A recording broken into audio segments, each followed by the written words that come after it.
Muhammad salatullah salamullah ala Taha Rasulillah salatullah salamullah ala Yasin Habibillah ala Yasin Habibillah Allahumma sholli ala Muhammad Allahumma sholli wa sallim wa barik alaihi minkum inna wa minkum afdal ya nabi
di bawah mana? Jangan di situ di sana nggak nampak. Kalau nggak nampak masalah. Situ.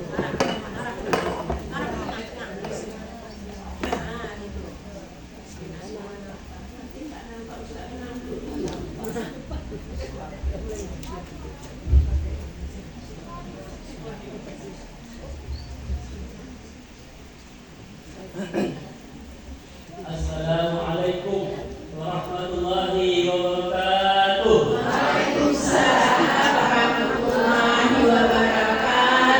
Alhamdulillah wa syukrulillah ala kulli ni'amillahi ta'ala.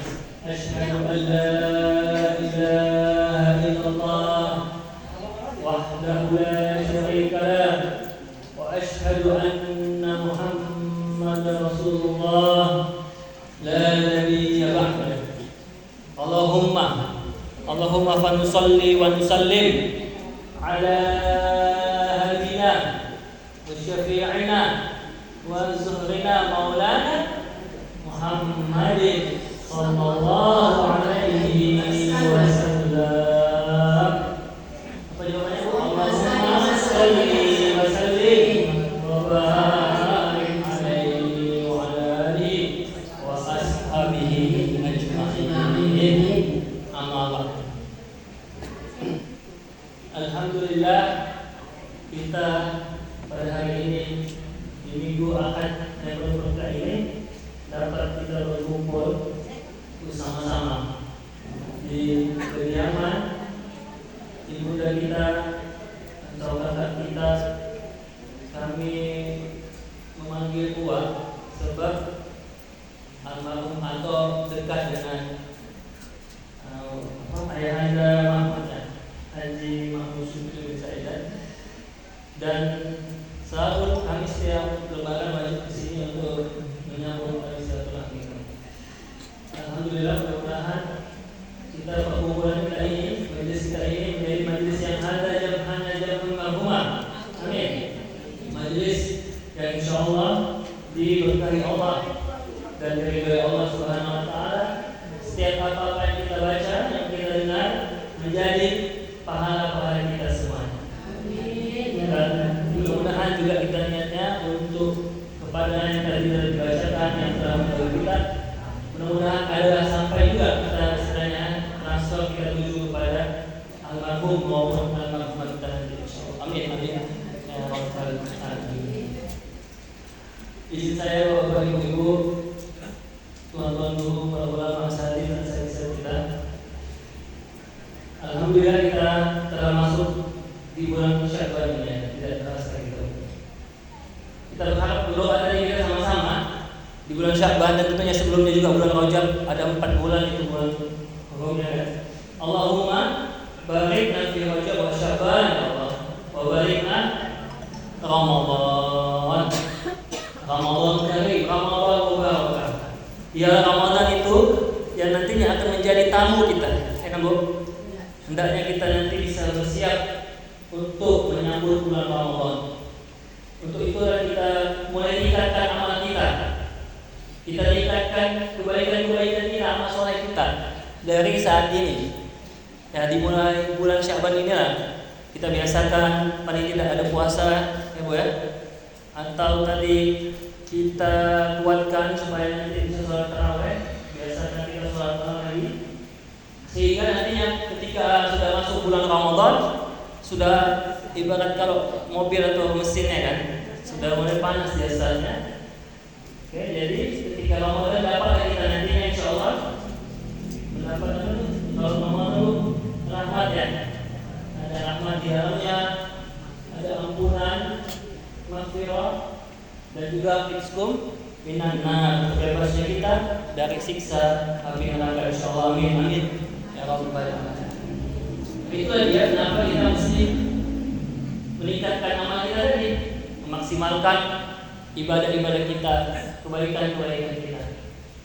Ya, dan memang pun kalau tidak ada Ramadan, tetap kita juga mesti, apa kata Allah dalam surat Al-Mulk, liyabluwakum ayyukum ahsanu amala. Kita tingkatkan amal-amal kita, ahsanu amala, lebih kita lagi rajin lagi, semangat lagi, apa lagi, lebih khusyuk lagi, lebih istiqomah lagi. Insyaallah, Allahumma amin amin ya rabbal alamin. Karena juga kita tidak tahu juga Ibu, kenapa mesti kita tingkatkan amal tadi, kita maksimalkan. Kita nggak tahu juga istilahnya. Namanya kehidupan pasti ada kematian. Kita tidak tahu ajal kapan menjelang, kapan datangnya. Ya kan? Bisa yang tua maupun yang muda, cepat atau lambat, siap atau tidak siap, tetap kita harus persiapkan. Ya, sekitar seminggu yang lalu itu ada ustaz kami di radio siaran, baru usia 40 tahun sudah meninggal.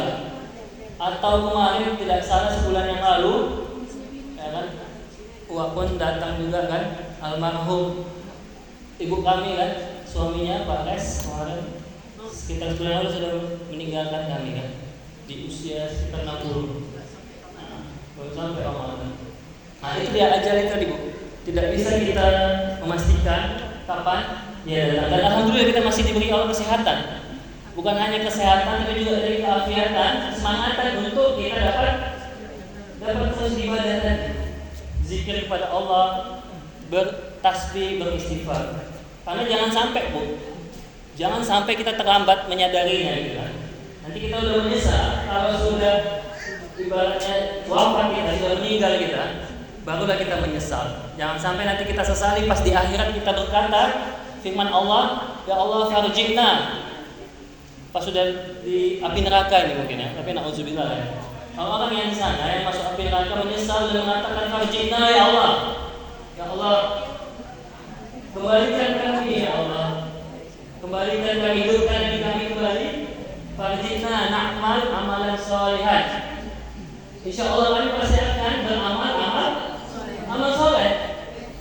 Inna mungkinan atau fa asaddaku wa akum minas soleh. Pasti kami akan betul-betul salat kami ya Allah, semangat ya Allah. Kemudian zikir kami, istighfar kami, baca Quran kami atau sedekah kami lebih banyak lagi ya Allah. Tapi apa yang terjadi? Ya sudah terlambat dan nasi sudah menjadi bubur. Ini bukan lagi bubur, ini apa ya? Udah bubur kosong lah ya. Udah hancur semuanya, nggak bisa lagi diapa-apain. Ibarat kata kalau kisah Fir'aun, ya Bu, ada Fir'aun dulu katanya waktu dia mau tenggelam di mana? Mau tenggelam itu di laut Belawan ini, atau di sungai mana? Di laut katanya. Laut Merah karena mau menuju ke Israel, mau nyebrang orang Israel sekarang itu katanya Israel itu tanah yang dijanjikan karena dulu Nabi Musa menyelamatkan Israel dari Mesir ke Palestina sekarang. Jadi itu dia. Nah, Fir'aun ketika tenggelam itu, ketika sudah mau sakaratul maut, dikatakan akhirnya bertaubat, berusaha untuk minta ampun pada Allah. Kalau yang disebutkan Allah, ya. Nah, tapi apa yang terjadi? Kata Nabi, kalau sudah fir'aun ketika sakaratul maut itu sudah dekat dengan kita, sudah di tenggorokan kita, maka apa yang terjadi? Tidak bisa lagi diterima Allah SWT. Nah, kalau sudah seperti itu, itulah contoh-contohnya. Mungkin dia nggak bisa lagi mau minum gitu kan, nggak bisa dikasih makan lagi karena sudah istilahnya udah habis masanya atau jatah makannya di bumi ini. Pertama-tama jatah jalannya dia nggak bisa lagi jalan, cuma bisa duduk aja misalnya gitu kan. Lama-lama dia nggak bisa lagi makan. Nah, itulah mungkin nanti ke rumah sakit pakai infus dan sebagainya. Dan nantinya akhirnya itulah bila Israel datang memang. Mudah-mudahan nanti ketika datang Israel kita sudah bersiap dan mudah-mudahan diwafatkan kita semuanya ini dalam keadaan husnul khatimah insyaallah. Nah, itulah dia tadi. Kalau kita ingat-ingat lagi misalnya ini ada lagu kan, lagu Bang Roma, Bang Haji. Kalau sudah tiada, kalau sudah tiada, baru rasa bahwa kehadirannya, bahwa kehadiran kita di dunia ini karena sungguh berharga kehadiran kita. Ya, kalau sudah meninggal tidak ada lagi yang bisa kita buat. Dan itu ya bahwa kehadiran almarhum ayahanda Haji Mahmud Syukri bin Sa'idat ini ialah alhamdulillahnya insyaallah menjadi satu inspirasi, satu motivasi juga. Satu hikmah untuk siapa? Untuk khususnya anak-anak cucunya, untuk lingkungannya, keluarganya. Mudah-mudahan apa-apa yang kebaikannya yang telah dirutinkan, dibiasakan oleh almarhum itu bisa diteruskan. Misalnya gemar untuk bersedekah atau menyantuni anak yatim piatu.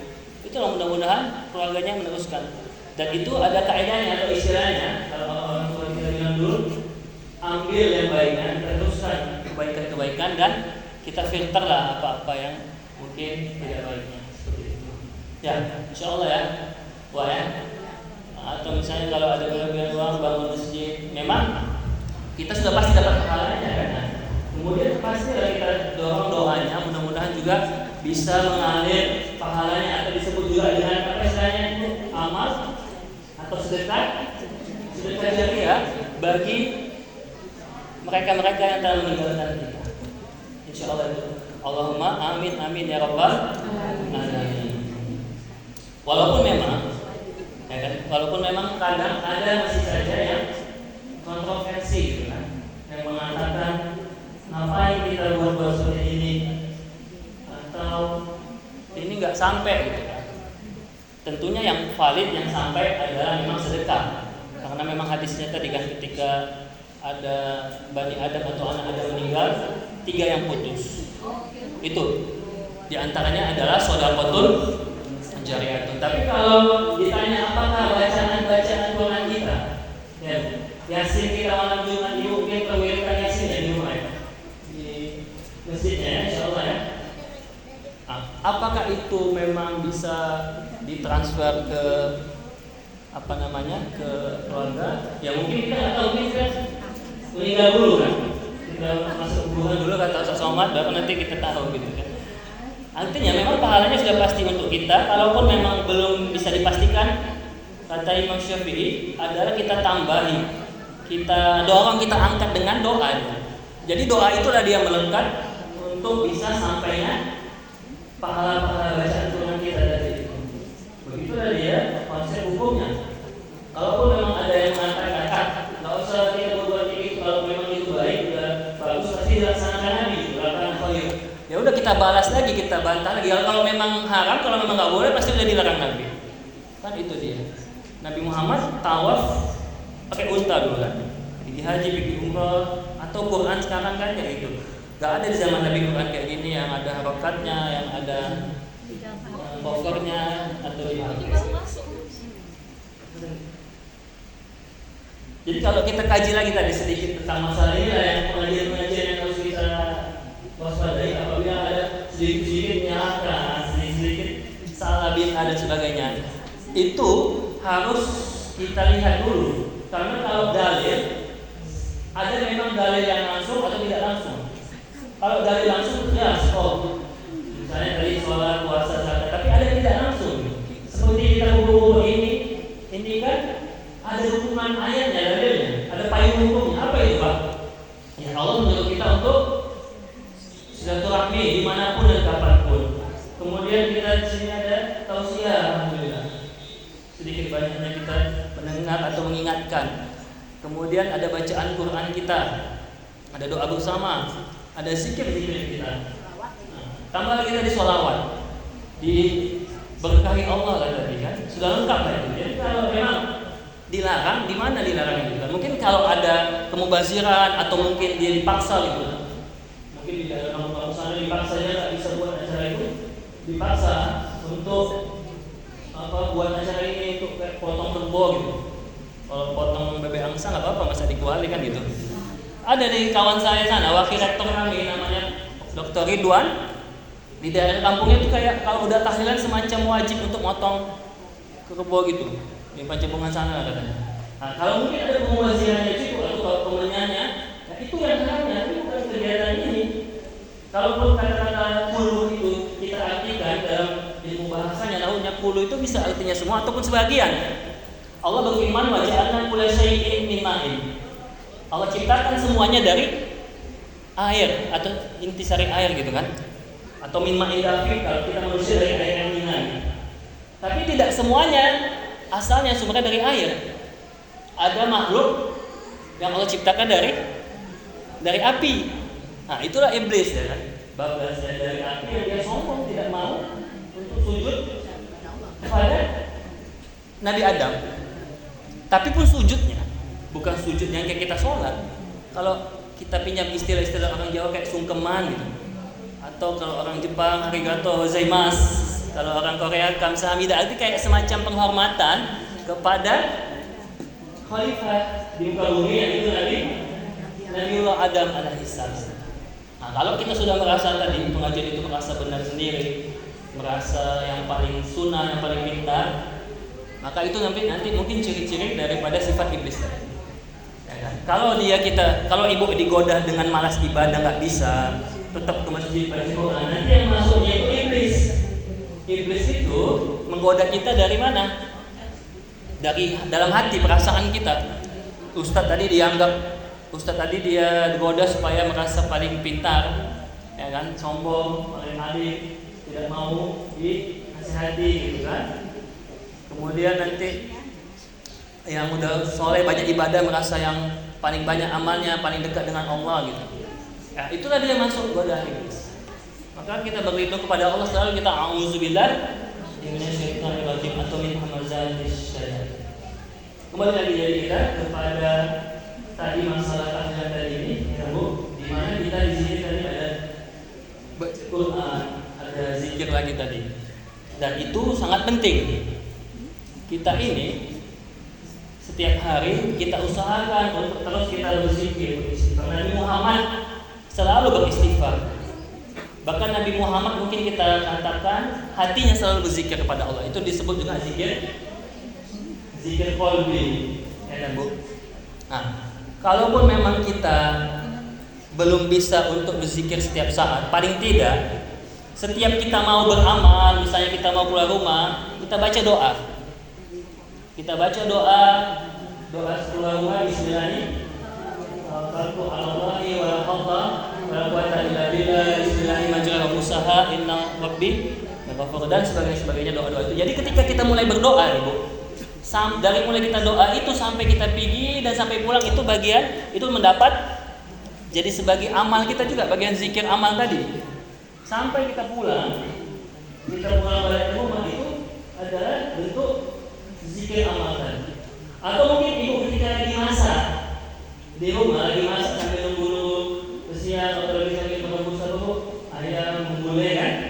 Cobalah ibu berzikir sedikit atau dengar baca Qur'annya gitu kan, salawatnya, supaya tadi membiasakan zikir kita. Sebab apa?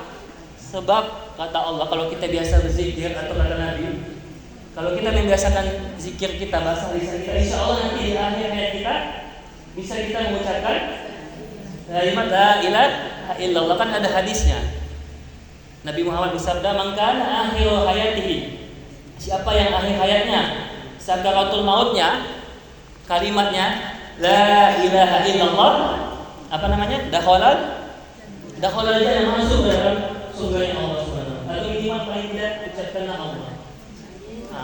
Amin ya Rabbal alamin. Ya tapi kayak mana kalau kita nggak biasakan zikir? Disuruh nyebut ya, nyebut kemudian juga dan sebagainya. Atau mungkin kalau dia yang biasanya nonton TV atau nonton sinetron atau apa ya, pasti yang disebutnya pemain-pemain film sinetron atau drakor. Arisan itu. Yang diingatnya adalah istilahnya kalau kita mau meninggal itu yang menjemput kita tuh yang dekat dengan kita gitu. Kalau kita dekat dengan Allah, yang pasti malaikat yang akan menjemput kita gitu. Maka itu ya, dengan kita zikir kita akan dekat sama Allah. Sekali kita dekat sama Allah, kata Allah, "Wa ilaika min hablil warid." Allah lebih dekat. Bukan main ini Bu, bukan kaleng-kaleng. Allah lebih dekat daripada urat nadi kita. Maksudnya apa ya? Bukan Allahnya ya, bukan fisiknya, sosoknya, tapi kasih sayang Allah, karunia Allah, ampunan Allah ada di dalam diri kita. Apa kata Allah? La taqaf, jangan kita takut. Wala tazan, janganlah sedih. Mungkin sedih sedikit nggak masalah.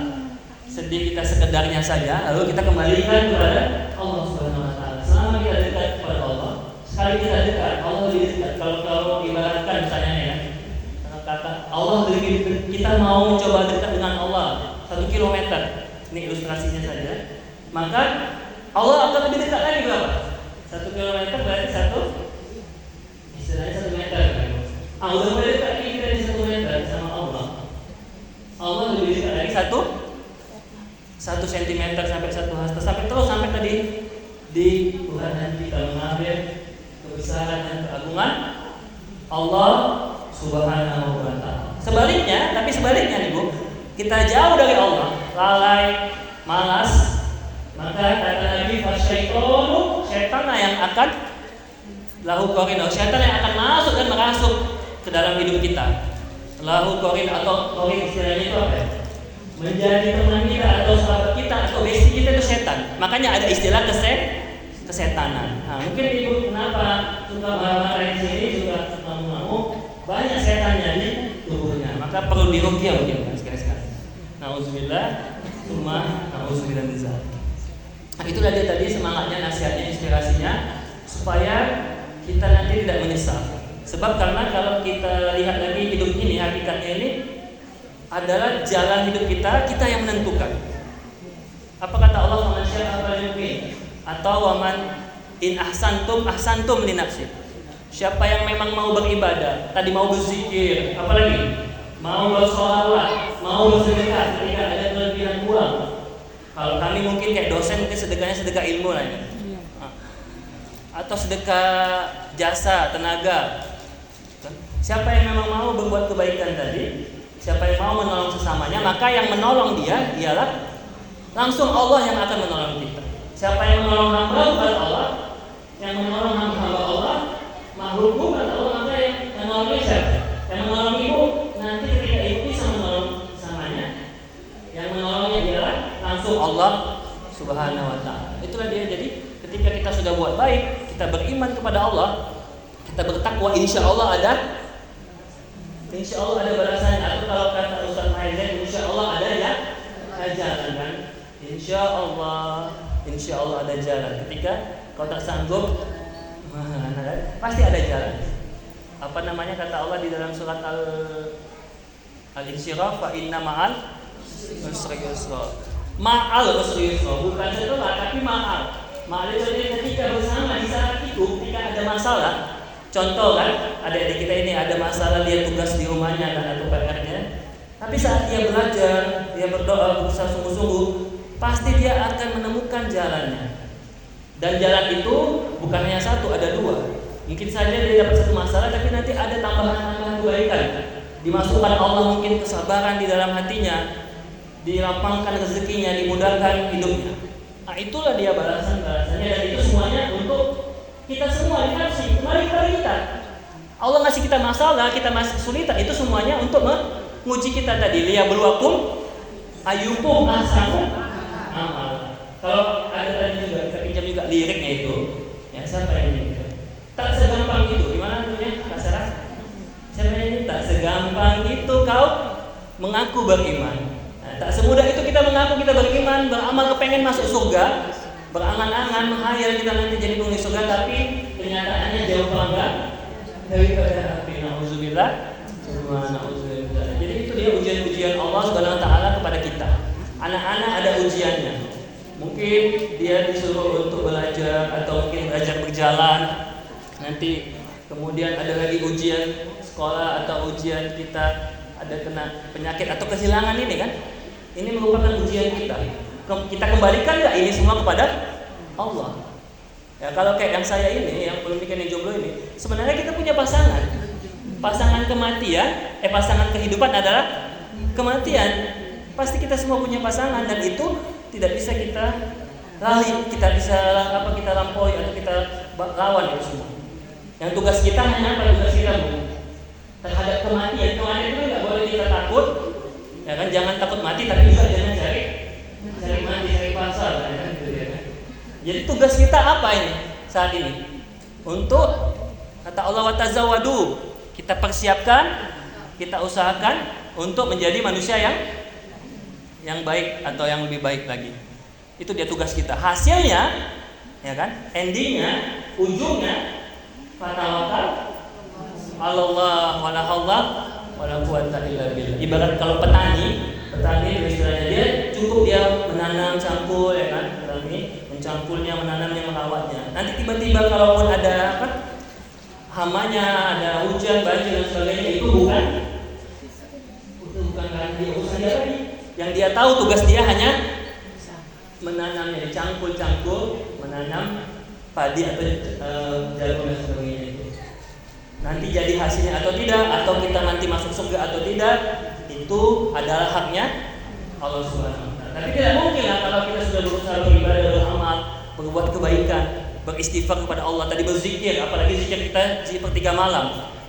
Ya kan ada tuh hadisnya tombok hati atau timbul kulubi. Tombok hati itu 5 perkaranya. Nah, ada zikir malam, ada sholat malam diri karena zikir malam perpanjanglah kan. Kemudian berkumpul dengan orang soleh. Itulah dia nantinya, itulah jadi amal kita. Apalagi kalau di sepertiga malam kita tahajud, ada zikir kita, istighfar, doa kita, maka insya Allah itu menjadi doa-doa yang mustajab. Ditambah lagi di waktunya, timingnya di bulan nanti bulan Ramadan, sepertiga malam, insya Allah, ya kan? Waktu-waktu mustajab sehabis sholat, atau lagi turun hujan, atau kapan?